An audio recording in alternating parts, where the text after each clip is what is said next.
Hey everybody, Matt Selhorst.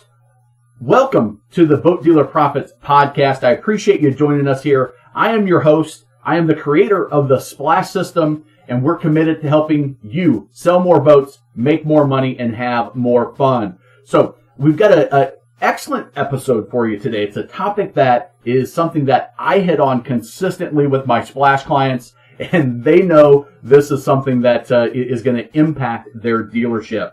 Now, I'll start by telling you, the title of this episode is How You're Missing 85% of Sales Over the Next 3 Years. Now, that seems like a big number. Seems like I maybe, the sky is falling. But let me get to some research that indicates that, hey, maybe there's some truth to that. It may be exaggerated, certainly, but maybe there's some truth to that, and maybe this is something that could really transform our dealership when we make this mindset shift. And that's what today is all about. It's going to be about a shift that I believe, actually, I know if you make the shift mentally, the way you think about sales and marketing in the boating industry, I know it's going to have an impact on your dealership. And the reason I know is because I've seen it over and over and over again. So I'm going to start with the research, and then we'll go into kind of some of the implications. And I know that a Boat Group just came out with some research, kind of the initial findings. You're going to find that it goes very well along with the information I'm going to share. I haven't had a chance to dig into it yet. By the time you're listening to this, maybe they've got more results out, but which would be valuable. And maybe we'll do another one of these, diving into those results a little bit more. So here's the research that I go back to over and over. And if you're a Splash dealer looking at this, if you're listening to this podcast or watching the Facebook Live, you know that I'll talk about this over and over and over. And I've even, if I'm live, I do a demonstration with some sort of candy, Reese's Peanut Butter Cups or M&Ms or something like that. Just a fun little thing to get people involved. There's a company called the Inquiry Handling Service. Now, the Inquiry Handling Service, you may have heard me speak about it. Like I said, if you're a Splash dealer, I know you've heard me speak about it. But what they do is they're a company that handles inquiries. They're a lead company that takes in the leads and then follows up with the leads for big corporations across hundreds and hundreds and hundreds of industries, and millions and millions and millions of leads that come in. And here's what they discovered in their research. Like I said, I think when you hear this and when you really take it to heart and you use this to make decisions in your dealership on the way you market, I think it's going to change the way you market. I think it's going to change the way you look at your sales team and hopefully make some changes that are going to have major impacts in your dealership. So here's what they did. They did a study called a Did You Buy study. And what they did is they, over a 3-year period of time, they took this group of leads and they said, okay, what we're going to do is we're going to call them every 90 days and we're going to ask this single question. Did you buy what it is that you inquired about? So if it was a pool, did you buy a pool? If it was a scooter, did you buy a scooter? So they asked the questions in the generic, not in the did you buy this brand or did you buy this manufacturer, but did you buy whatever it was that you inquired about? Now here's what they found in their 3-year study with millions of leads, so a high number that makes this information very, very accurate, I believe. Now it wasn't done in the boating industry, so we have to take what we know about the boating industry and maybe make some assumptions, and I'll talk about that as we get into it. 50% of the people bought, 50% did not buy over a 3-year period of time.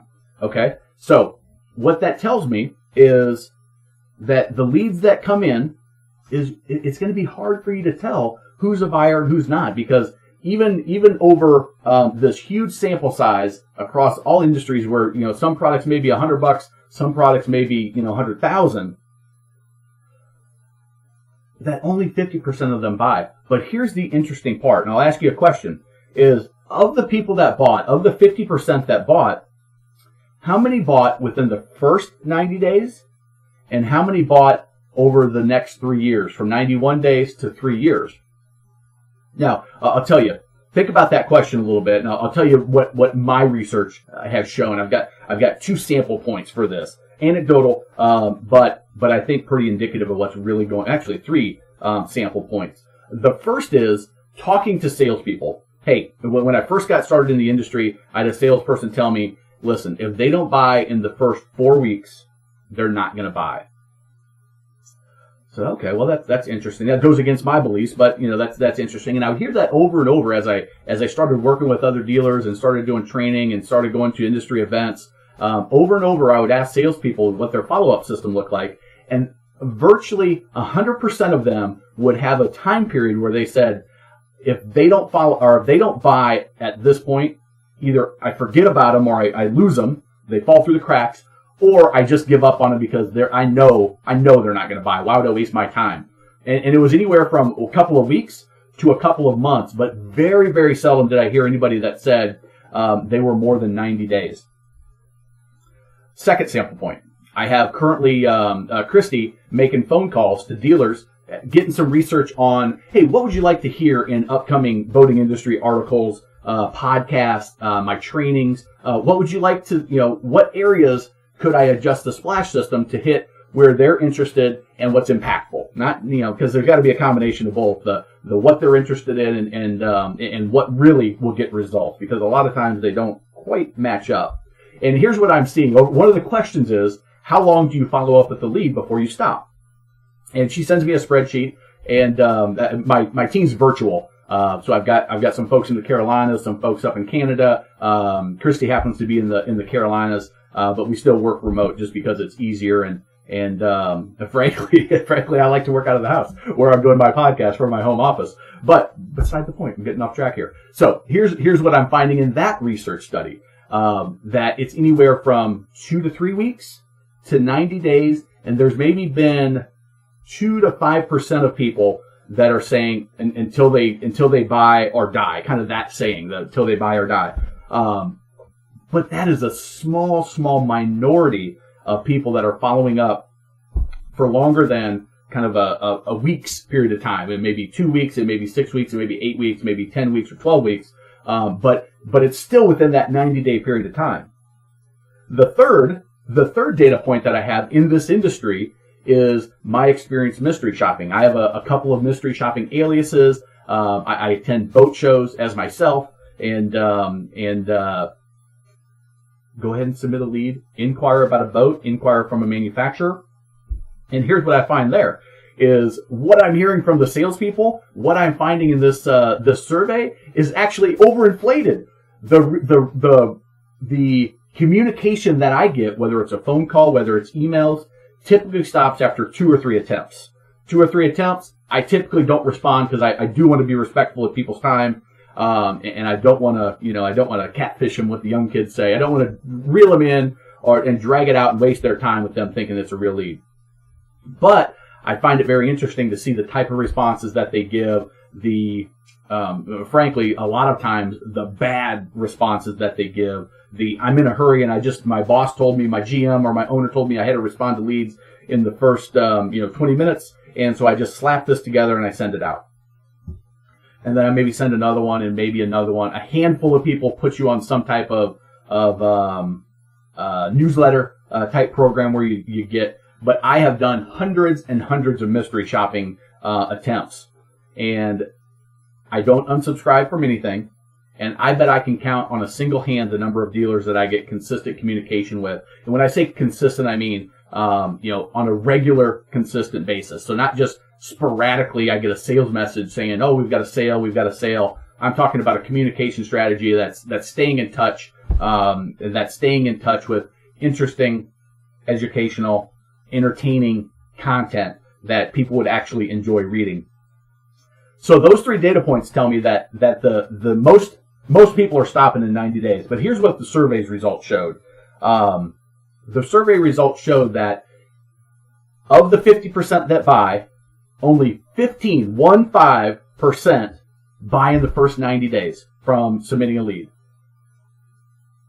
The other 85% buy after 90 days. So they submit a lead, 90 days goes by, and then 85% of them continue to purchase. Now, what I can tell you from my personal experience and from my clients' experience is there are people that buy outside of the 3 years even. I've had clients that were 4 years out, that bought a boat, met them at the boat show. They came in from lead generation. They came in some form or fashion, and they bought over 4 years out. So that number could be even higher. But, that 3 years, 85% is still a huge number.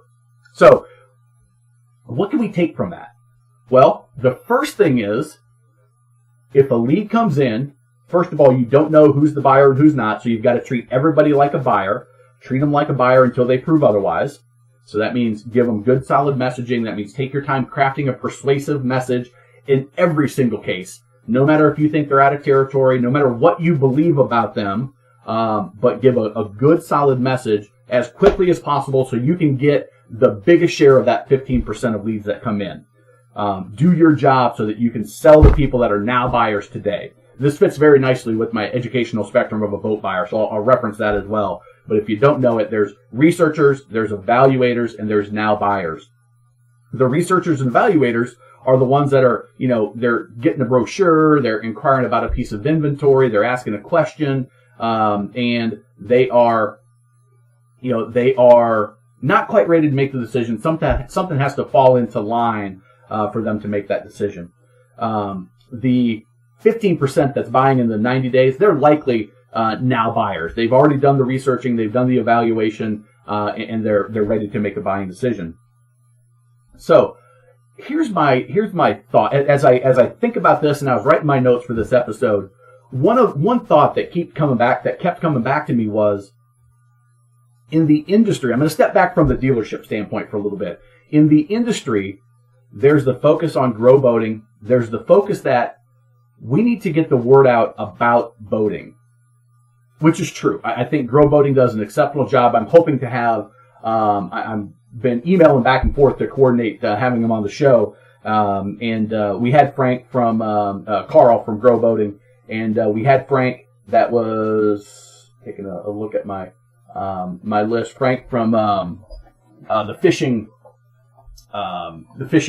group that's associated with, that works with Grow Boating. Their focus is getting the word out and getting people interested in boating. But here's my belief on that is there's a lot of people that are interested in boating, and what happens is the major factor that is, RV kicking our butt, other, people are spending their money in other fun money, recreational activities, time and money. Could be the kids' AAU baseball or soccer team, could be getting into RVing or horseback riding. It could be going on a big Disney vacation or going to Europe, doing something other than buying a boat and spending their money and their time in those other areas. But here's my belief is a lot of the issue is not with getting people interested in boating. It's getting them to commit to boating. They have the interest. They're showing up at boat shows. They're submitting leads online. They're going on websites. They're checking things out. They're raising their hand and in the online world saying, "Oh, this is interesting. I would enjoy owning a boat. I would be interested in owning a boat."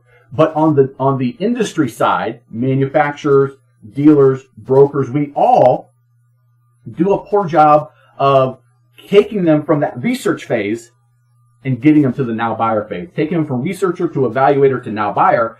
And we don't do a good job on the front lines in communicating with them. I mystery shop manufacturers, and if I see on my Facebook feed a brochure ad, if you're a manufacturer running a brochure ad, call me. Let me help you, for God's sake, because I submit a lead on your manufacturer site. I submit a lead. You spend $5 to $7 to mail it to me, just to get it to me. And there's a letter inside that says virtually the same thing from every manufacturer to manufacturer to manufacturer. Whether you're a value brand, whether you're a premium brand, doesn't matter. The letters, I could read them, and my gut would tell me that the president of the company wouldn't know their letter from the competitor. There's no differentiation almost at all. I get the brochure. They spend that money on the ad. They spend the money on the mail. They spend the money on the brochure. They send it to me, and I never hear anything from them again.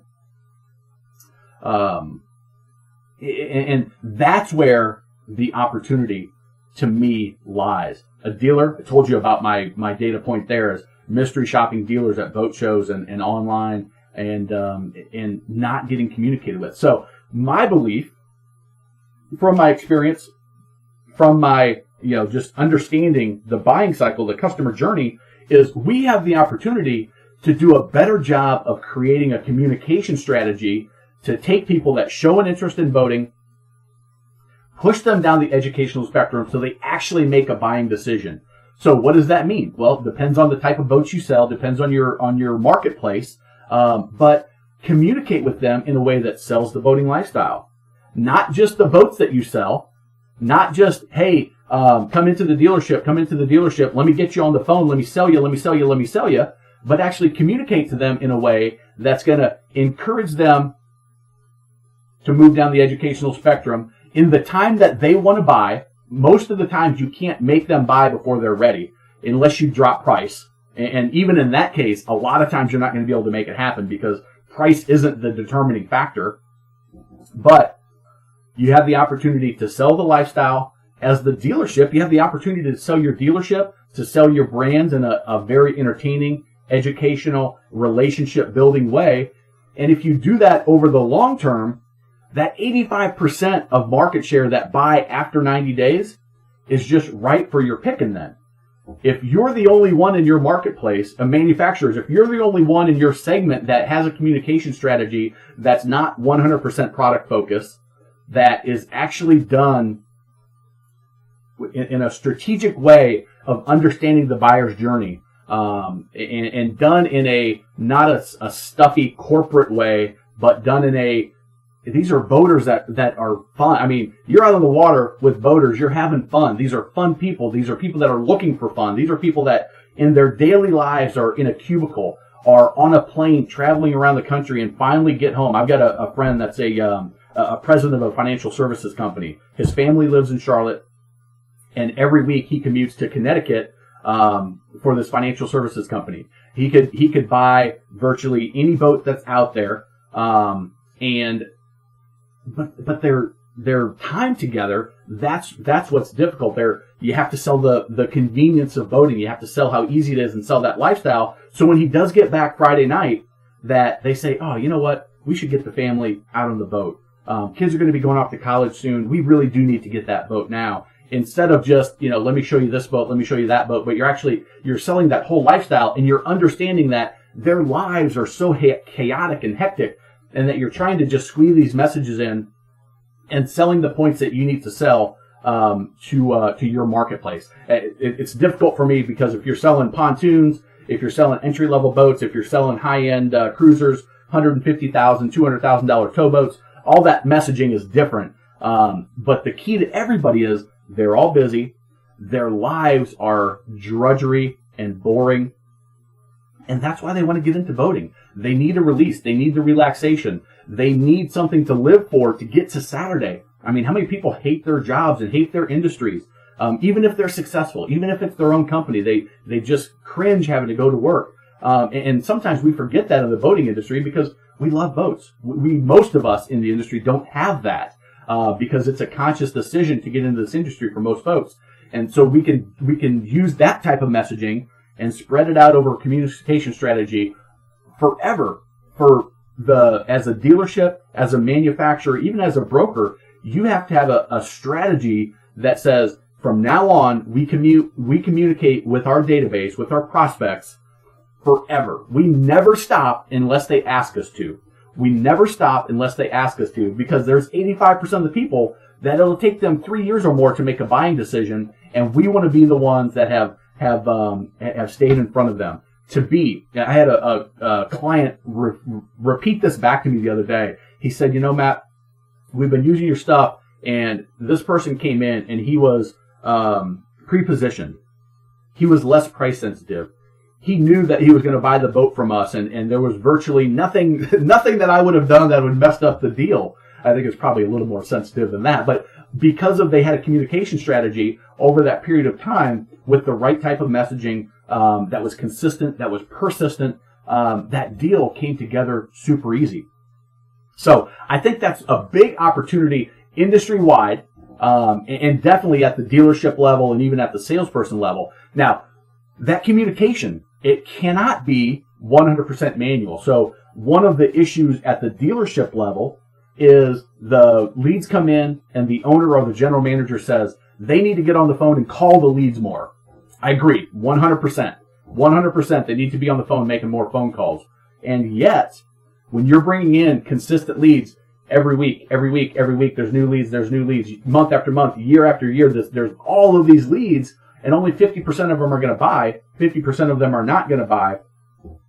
You have to, as a salesperson, you're trying to get as many of that 15% that's ready to buy today. So you're all over those new leads, and everybody says, Harry from 3Click said, over and over, the research shows that you've got to be fast on the response. Yes, you absolutely do have to be fast on the response to get that 15%, to get a big share of that 15%. But what can you do on that 85%? Well, there you have to give your salesperson a little bit of help, because they can only make that phone call. They can only come up with so many reasons to call those leads. You have to have an email strategy, a vote preview strategy, an easing strategy, and maybe a direct mail strategy. And it all has to be done efficiently and cost effectively so that there's a huge ROI on the end of it.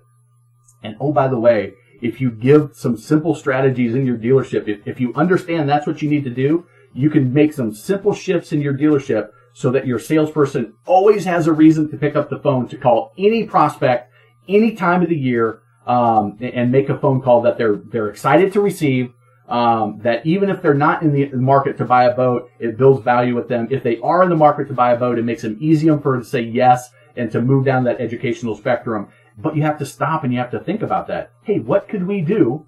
What could we do on a monthly basis to always have a reason to call? What tools can we offer to always have a reason to call so that we reach out with value of, hey, I was thinking about you. Your name popped up in my database. Just want to let you know we have this going on. We have this for you. Are you guys still considering buying a boat? That's a much easier conversation than just calling and saying, hey, are you ready to buy a boat? Well, you make that call 5 or 6 times as a salesperson and you want to throw your hands up and give up. So having those strategies can help your salespeople make more phone calls, be better, more effective, and more productive with the calls that they do make, but then also have that supporting communication strategy so there's a baseline level. Even if no calls get made, there's a baseline level of communication and persuasion that's happening that's pushing them down the educational spectrum, and it's done in an efficient way. Okay? So, the other day, I was on the webinar with Tim Sanders, who spoke at MDCE. He was a keynote.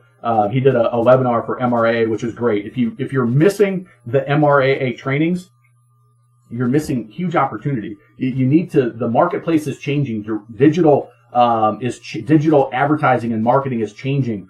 All of the consumer buying journey is changing. I mean, for crying out loud, we've added recently a geo-targeting as well as a online behavior and demographic combination within our digital marketing agency, putting those three together to try to zero in our advertising dollars for our clients in the segment of people that are most likely to buy, most qualified for the type of boats, to reduce their ad spend, reduce their cost of lead, and generate the best buyers, in addition to putting those leads then into their 24/7 boat selling machine to churn out date and time appointments for their salespeople on the back end. But all of that stuff is changing. I mean, even as much as I watch it, I still attend those trainings to get outside perspective from outside the boating industry. I have my own coaches that and have teams of people that are outside the industry that I use as resources to find out what's going on. What can I steal from another industry? What's the newest technology that we can steal and put and give to our clients? What new strategies are out there? And that's so what he said was 70% of the buyer's research has been done online before they ever walk into a dealership, before they ever get face-to-face, nose-to-nose, toes-to-toes with the salesperson. So it kind of goes with the communication strategy, but it even goes further into what do you have on your website? What do you have on your website that can help push those people down the educational spectrum as they're going through their journey over that 90-day period of time? They're going to your website. Are they just going there and finding your little about us paragraph or two, the inventory that you have available at that time with or likely without prices? I know not your fault. The manufacturers are conscious of that. and maybe a handful of some service links. If you've got storage, the other services, but that's really it. What if you built these tools that gave your salespeople a reason to call, that gave you reason to touch, that were educational, informational, entertaining pieces that you could then reference in your email communication strategy, your direct mail communication strategy, and all of these tools were available on your website for people to find as well to help position them as they're doing 70% of their research online. I think that's also gives the dealers that take their website seriously, not seriously from do we have a cool video with great sound on it, a highly produced video. That's not persuasive. If you go, I know in the towboat segment, it's really popular to have a video on your website, which is awesome. It's engaging. It gets people, selling the lifestyle. But there's very little persuasion going on in those videos. They're great for other reasons. Don't get me wrong, but there's very little persuasion with a video that has no dialogue, that just has a music background, that has a bunch of changing shots and people wakeboarding and surfing or doing the lifestyle. You need to have other videos that are persuasive, that have salesmanship in them.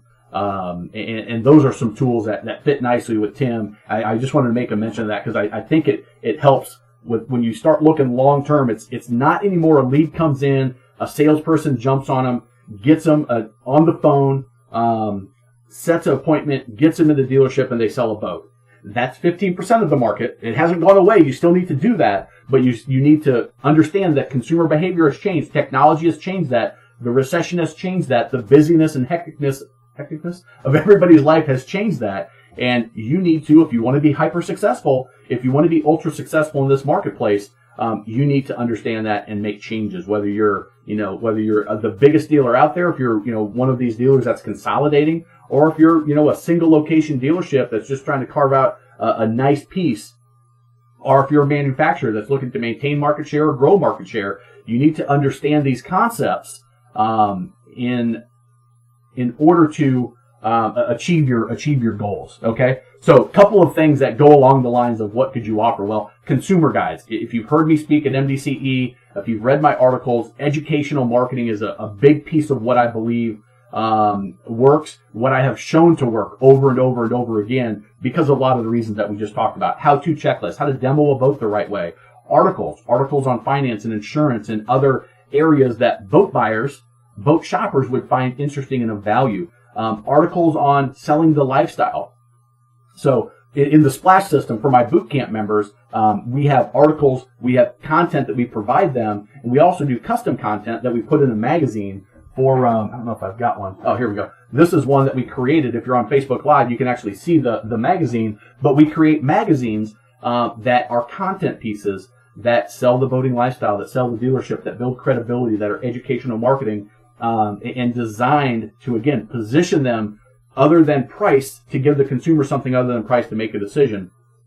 And those articles can be repurposed in so many different ways, but you have to take the time and think about what information would they be interested in. Marcus Sheraton's book, They Ask, You Answer. If you think about that, what are they asking in their shopping journey? Answer those questions, write some articles, write some content, and then repurpose it in a bunch of different ways. Put that in your 24/7 boat selling machine, and you've got a powerful thing. And then put it all together in a system. So there's all these disparate pieces, all these moving parts and pieces. And when I do my Splash boot camps, my dealers always say, how is this all going to come together? I don't see the big picture. Luckily for them, I created the big picture. It's my Splash system, so I know how all these pieces are going to come together. And by the end of our time together, they say, holy crap, I see it. I see how this is going to lead us into the future. And there's going to be short-term wins for sure, because there's low-hanging fruit in every dealership I go to. There's low-hanging fruit, but there's also then long-term, what I call the snowball effect. You start doing these things and you do them consistently over and over and over and over. And what happens is that snowball starts to grow. You get some small wins. You've got this 24/7 boat selling machine in place. You've got lead generation that's using the best technology, geo-targeting, online behavioral profiling, as well as the demographics that you have. You're finding the right places the right messages in your marketing, and that snowball just keeps growing and growing and growing. And several years down the line, you've got this machine that, I call it the 24/7 boat selling machine for a reason, because that machine is just churning out pre-qualified, pre-positioned, less price-sensitive boat buyers that really want to do business with you. And then you have to take them through the right sales process and close the deal, ask for the sale. But when you do all those things, that part of it, the sales part of it, is much easier. And so that all comes out of that initial study that of the people that buy, 50% of your leads will buy, 50% won't. Of the 50% that buy, only 15% will buy in the first 90 days. The other 85% will buy over the next 3 years. And in my experience, and probably yours as well, you can come up with example after example of people that it took even longer than 3 years for them to make their buying decision. So put that into play. Go back and listen to this and take notes. If you haven't, if you weren't taking notes as you were listening to this podcast, go back, because there's some powerful ideas in there that anybody can implement. So if you'd like help with that, you can reach out to us here at Boat Dealer Profits. You can look into our splash training as well as our marketing agency. We're actually doing the marketing for you now, doing your Facebook ads, your Google display, your retargeting, your remarketing, running and creating your 24/7 boat selling machine. All of that we can handle for you, so that the strategy's on point, the messaging's on point, that the best technology is being used, and there's a lot of advantages to that. So you can reach out at boatdealerprofits.com/success. If you want to get on the phone with me, have a conversation, can certainly do that for you. And check out, I think this is episode maybe number 20. So they've got 19 other Boat Dealer Profits podcast episodes you can go back and listen to. You can check those out on iTunes or Stitcher Radio. They're at my website, boatdealerprofits.com/podcast. You can check those out. And you can go read my boating industry article. My most recent one that will be coming out in the next issue is on geo-targeting and using that technology to your advantage. Awesome for people that market in a second home, vacation, resort type area. I think there's some really cool opportunities there. And again, if you want to reach out, boatdealerprofits.com/success. You can fill out the form. It'll take you to my automatic phone scheduler. We'll get on the phone, have a conversation, and see how we can help you grow your dealership, sell more boats, make more money, and have more fun. So that's this episode. Appreciate you joining us. We will talk to you next time. Take care, everybody.